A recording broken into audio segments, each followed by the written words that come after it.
Hello friends, for today's video I'm going to be going through all of the new fantasy releases that I picked up within the first quarter of the year. A few things to note before we jump into it. First off, I am also going to be crowning my top 3 of the new fantasy that I picked up from this quarter. However, 2 of the books aren't going to be qualified to even enter into the running for the top 3 purely because they're not technically out yet. Those 2 books would be this Immortal Heart as well as the Heart of the Nhaga. Kind of funny that they both included the word heart in them, but just kind of letting you know, this Immortal Heart wouldn't have fit anyway. It didn't quite work for me. Heart of the Nhaga I greatly enjoyed, so it would have been a contender, but I'm going to have this one be more around when it actually is released. I am also, though, allowing myself to include books that technically came out in the last quarter of 2025, as in my mind, this is similar to if we're in quarter 3 of 2026, I would let myself look at books that came out in quarter 1 and quarter 2. However, in quarter 1, you don't have that, so I'm allowing for that to happen by having those 3 months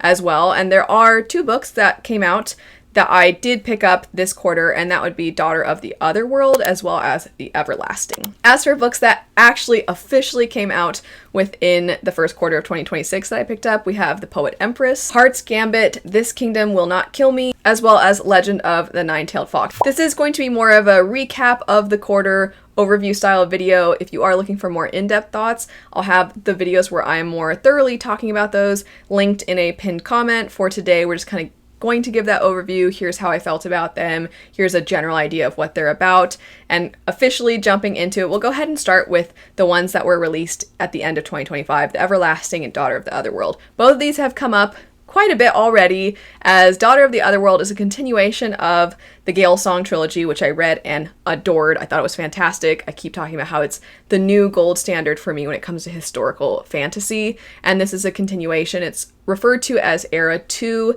It is very closely related. I would highly recommend that you read Gale Song first, but as a result of all of that, you have probably heard me talk about this a lot. You do, within the first series, you are looking at historical Ireland, and specifically some of the lore, you're seeing it as if it was fully realized and actually existed. You have 2 groups of magic wielders, and they are relatively hidden from the rest of society. They're almost viewed as myths. However, you are following 2 main perspectives that represent each of these sides. And then within the continuation, you are looking at what is kind of like the next generation of these individuals, and how even after all of these years, they are still at each other's throats. There's a lot of scheming in these books. There is a lot of really wonderful, it feels silly to say world building, but it feels very much like you're actually transported to this time.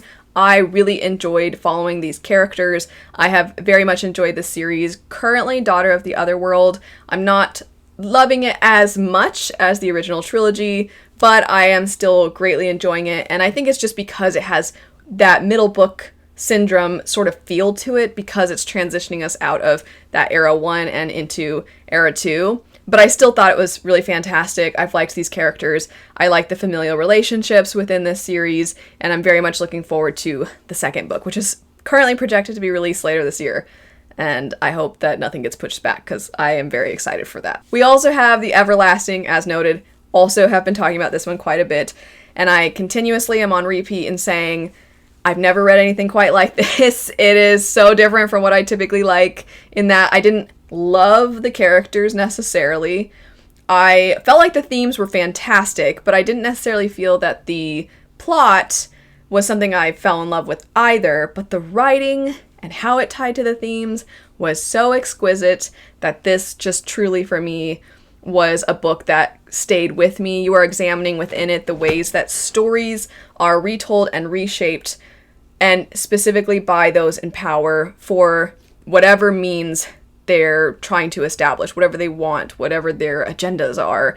They are utilizing stories to their advantage, but in a more literal way, and you were examining that, and I thought it was very well done. There were so many things baked into it, even though that's kind of the general idea, and you can maybe extract from that what other themes might be present. I promise there's even more. This is a book that I think would be great for a book club. It's a book that I think is great to reread and go back and tab and highlight if you are somebody that likes to annotate. There's just a lot about it that I think was really fantastically done, and I am excited to read more by this author. Previously, the couple things I'd read didn't quite work for me, but I was thinking I really could see some of their works fitting my taste, and this one established that, so now I'm really looking forward to reading even more by them. Next up, we have This Kingdom Will Not Kill Me.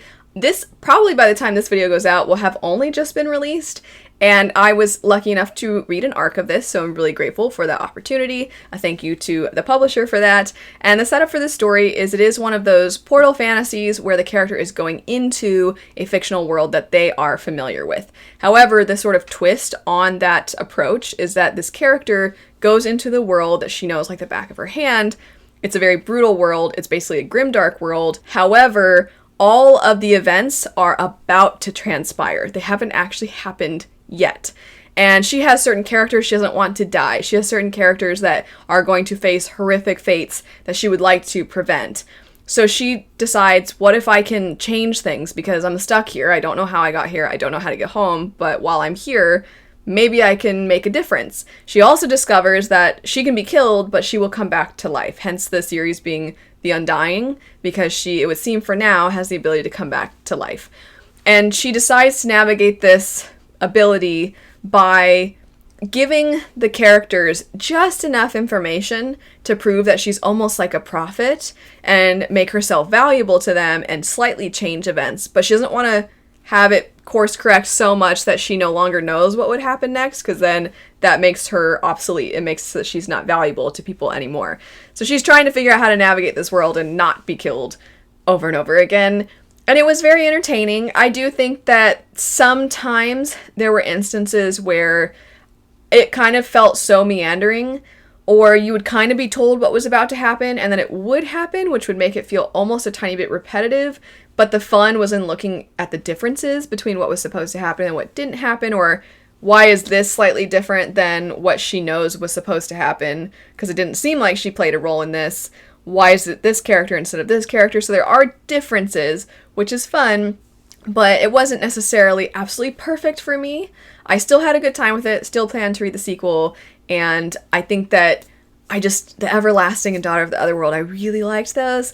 And this one was fun, it was good, it was a nice twist on this type of story, but at the moment, I think I need to wait until the sequel comes out to say whether or not I'm 100% invested. Next up, we have The Poet Empress, and this book is brutal and bleak and heavy and dark, so a heads up about all of that if you do choose to go in. And in this story, you are looking at the ways in which a lot of horrific acts lead to horrific people, monsters of people, and what happens when the trauma that has been inflicted on a person happens to be upon a person who holds a lot of power. How do they wield that power? How do they then harm others? How do they even fulfill their obligations? How do they possibly continue the cycle? And you see all of this through a character who, in her desperation to provide for her family, who is right on the brink of starvation. She's had a lot of family members die in the past. Her whole life is defined by poverty. So in an effort to try and in some way do something for her family, she offers herself up as a concubine, and in doing this enters this horrible but intriguing world, you could say, of all of these political powers. Again, really want to emphasize there are aspects to this book that are very unsettling and awful and violent, but I thought the way that it examined all of those things I just talked about, I thought it was really, really well done. Heart's Gambit and Legend of the Nine-Tailed Fox, these ones lean more into romantasy, fantasy romance. Legend of the Nine-Tailed Fox, I'd say if you are somebody that likes a mix, then this one might still be really fun for you. You are following a nine-tailed fox as well as a monster hunter,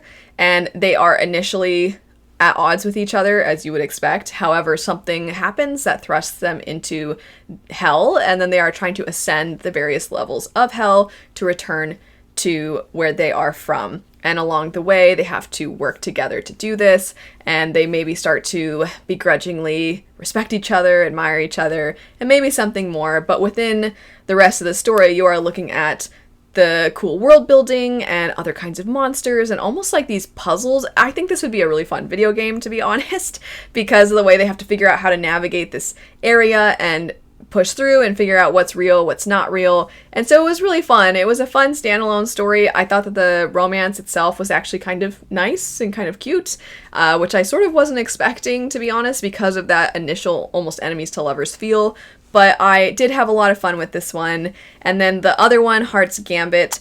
This is a story that follows these two families who are forced to become rivals. They do not want to be, but a curse has been placed on their ancestors, and now pretty much every generation, they have to have each family a member that is pitted against a member of the other family, and this sort of feeds into the curse. And if they try to resist it, they will face consequences that are even worse than if they were to just fight the other. You are looking at the two characters that are going to be forced to fight each other. Within this, I think one of the thematic pieces I appreciated was the idea that there are forces outside of us that push us against each other, and when we're forced to see each other as rivals, we then sometimes are not looking at the direction we should be and actually analyzing where the problems lie. And so our characters are trying to do that because they want to break the cycle, and they're tired of the pain that their families have had to endure. I thought the idea was really cool. I thought the concept was a lot of fun. I did enjoy some of the time traveling aspects of this book, which is present as well. I think it made the settings feel very whimsical. However, I did just kind of feel like it was a little bit scattered at times. I thought the pacing was a little strange. I would definitely check out something else by this author. This one just didn't quite perfectly work for me. I mentioned before there are two books that are not qualified for entering into my top 3 for this particular quarter, but I still wanted to mention them the tiniest bit, which would be This Immortal Heart and The Heart of the Nhaga. This Immortal Heart is an Aphrodite Ares retelling. It is by an author who I've read a few works by them, and I enjoyed them. I never have loved them, but I also never disliked them. I did not care for this one. It didn't feel like we were actually ever really connected to the characters, or at least that's my experience with it. It felt like a lot of snapshots, which might have been an artistic writing decision because you are trying to capture what it is like to be a god and how time moves differently for the gods, and everything does feel like the blink of an eye for them, even though a lot of time is passing. So it could have been a very intentional decision. It did leave me, though, with a feeling of disconnect from these characters. Also, in the past, the books I've read by this author have not been fantasy romance or romantasy, and it felt like, as far as I could tell, because it was an arc that I read, everything I've seen thus far, it seems as though they're going to be marketing it as a romantasy, and I don't really feel like that was enough in the book. I don't feel like it was developed enough for it to qualify for that either. So I guess I just had wished it had leaned into one or the other. Either have it be a romantasy, really lean into the development of the characters and their relationship, or leave that as just sort of a part of their story, but not necessarily the main focus, and then really lean into the retelling side of things of these characters, because that's more so what books in the past by this author have done, and I think I preferred that approach, but it felt as though it sat somewhere in the middle and then just didn't expand on either as much as I personally would have liked. However, if the idea of an Ares Aphrodite retelling sounds like something you would like, and if you like stories where you're literally following god characters, then there's a very good chance you'll have a very different experience than I did. And then last, we have The Heart of the Nhaga. I will probably at some point do a more in-depth review for this one because it is something I think a lot of people not only are going to enjoy and want to hear more about, but because there's just so much to it, and I thought it was really cool, and I could see this one becoming a big hit as it continues to be translated, because if you don't know, this is originally a South Korean fantasy epic, and it's, from what I understand, very well loved in South Korea, and it's being translated into English for the first time. I read an arc of the first one. Really liked it, loved the world. It's so different, and it was so refreshing to have something feel so different from what we're accustomed to. The setup, it's a little hard to explain because it is epic fantasy, so it's not as easy to pin down, but a rough idea is that you have a collection of people from different fantasy races who are coming together to go on this quest where they don't necessarily know the purpose of the quest, because they've more so just been asked or coerced or hired to participate in this quest. So they don't really know the purpose of it, and you're just kind of following them as they're trying to accomplish it. And they're navigating this world, and the world is so, like I said, so different and so unique. And the different races are are really fun to explore. I mentioned in the past that there is a video game that is being made that is rooted in this world, and in the video game trailer, a lot of people were like, "What's a giant chicken? You fight as a giant chicken?" These are known as Raycons, and yes, they are like humanoid giant chickens, which is a lot of fun. They're also terrified of water, which is a random thing about them. They're these awesome, massive warriors, and then there's a little bit of water, and then they run away. But it was a very good time, and I am looking forward to when this one is finally released, and hopefully other people can really enjoy it too. As for the top 3 of the ones I mentioned, it was probably pretty clear. My top 3 would be Daughter of the Otherworld, The Everlasting, and Poet Empress. I thought all 3 of these were really good. I am really looking forward to reading other things by these authors. 2 of them were standalones, The Everlasting and The Poet Empress, so truly I'm looking forward to reading something else by these authors.